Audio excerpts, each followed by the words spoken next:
السلام علیکم ناظرین، میں ہوں واصف علی اور آپ دیکھ رہے ہیں یوٹیوب چینل۔ ناظرین کرام، امید کرتا ہوں کہ آپ نے میری پچھلی تمام ویڈیوز دیکھی ہوں گی۔ اگر کسی نے نہیں دیکھی تو پلیز آپ میری پچھلی ویڈیوز کو بھی دیکھیں تاکہ آپ کو پتہ چل سکے کہ ہم کیا بات کر رہے ہیں۔ تو چلیے اس ویڈیو کو بھی باقاعدہ سٹارٹ کرتے ہیں۔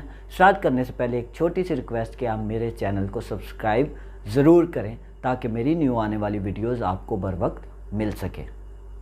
ناظرین کرام، پچھلی ویڈیو میں نے آپ کو بتایا تھا کہ ہم اس ویڈیو میں سلطان خسرو کے بارے میں ذکر کریں گے، اس کی زندگی کے بارے میں تھوڑا سا بات چیت کریں گے۔ تو چلیے سلطان خسرو کی زندگی پر تھوڑا سی نظر ڈال لیتے ہیں۔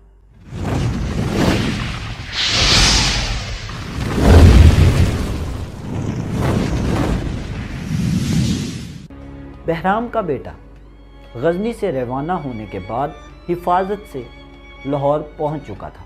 لاہور پہنچتے ہی اسے بطور بادشاہ سلامی پیش کی گئی۔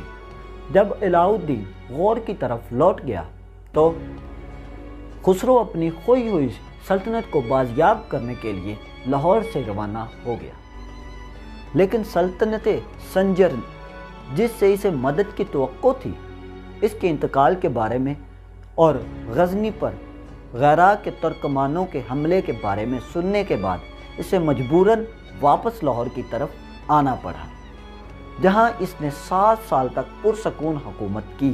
اس کے بعد وہ 1160 میں لاہور میں انتقال کر گیا۔ اس کے بعد اس کے جانشین اس کا بیٹا سلطان خسرو ملک کو بنایا گیا۔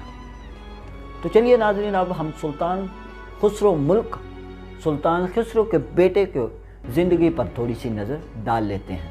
مرحوم سلطان کا بیٹا خسرو ملک سلطنت کے تخت پر بیٹھا اور اس نے نہایت انصاف کے ساتھ اپنی حکومت جاری کی۔ سلطان خسرو ملک ہندوستان میں حکومت کرنے والا آخری غزنوی خاندان کا بادشاہ تھا۔ اس کے دور حکومت میں غزنی کے سلطنت پر غور کے سلطان غیاث الدین کے بھائی سلطان شہاب الدین محمد غوری نے حملہ کیا اور اسے فتح کر لیا۔ وہ الہ الدین کے بیٹے اور اپنے چچا زاد بھائی سیف الدین کا جانشین بنا۔ اس فتح کے بعد پوری طرح سے مطمئن نہ ہونے کی وجہ سے اس نے پنجاب کی طرف ایک بہت بڑی فوج کو روانہ کیا، جس نے پشاور، افغان، ملتان اور سندھ کے تخت و تاج کو داغدار کر دیا۔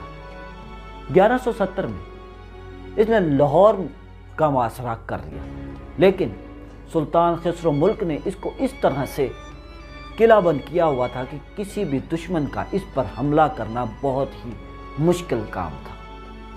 آخرکار بہت زیادہ کوشش کرنے کے بعد دونوں گروہوں میں صلح ہو گئی۔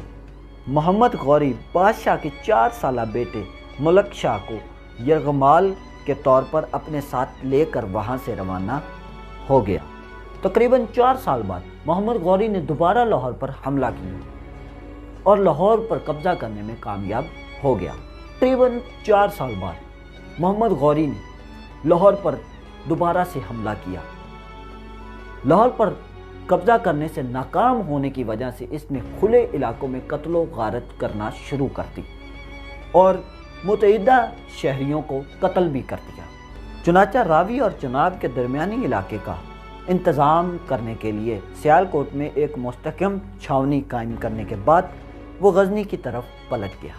محمد غوری کی روانگی کے بعد سلطان خسرو نے ککڑوں کی فوج کے ساتھ مل کر سیالکوٹ کے قلعے کا محاصرہ کر لیا، لیکن وہاں کے گورنر حسین مزمالی نے زبردست مزاحمت کی اور محاصرین کے طرف سے حملے کی کوششوں کو بری طرح سے ناکام بنا دیا۔ اس وجہ سے لہذا محاصرے کو اٹھا لیا گیا۔ اس کے تھوڑے سے عرصے کے بعد محمد غوری نے 1976 میں تقریباً دوبارہ سے لاہور کی طرف پیش قدمی کرنا شروع کر دی، تاہم اس نے تمام شوق و شہات کو بلا طاق رکھتے ہوئے کہ اس مہم کا مقصد سلجوقیوں کے مغلوب کرنا ہے، اور اپنے اس مقصد کو ثابت کرنے کے لیے اس نے سلطان کے بیٹے ملک شاہ کو بھی ایک نہایت عالی شان حفاظتی دستے کے ہمراہ خسرو ملک جو کافی عرصے سے اپنے بچھڑے ہوئے بیٹے کو ملنے کے لیے بے چین تھا، اس نے کسی قسم کی دغا بازی اور فریب کا خیال نہ کیا۔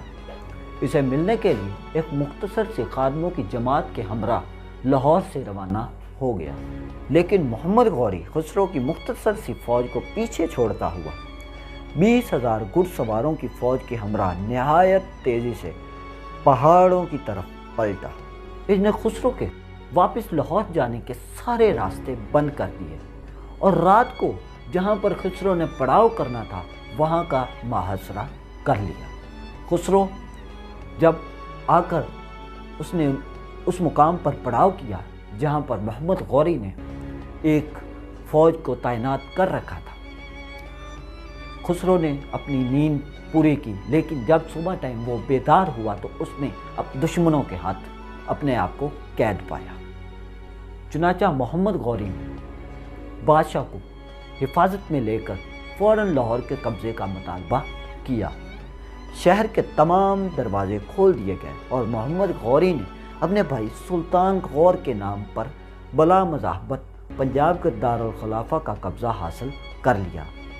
لہذا خاندان غزنوی کی حکومت جو 962 سے 1176 یا 225 سال تک قائم رہی، اس کا خاتمہ ہو گیا اور سلطنت غزنوی سے غور منتقل ہو گئی۔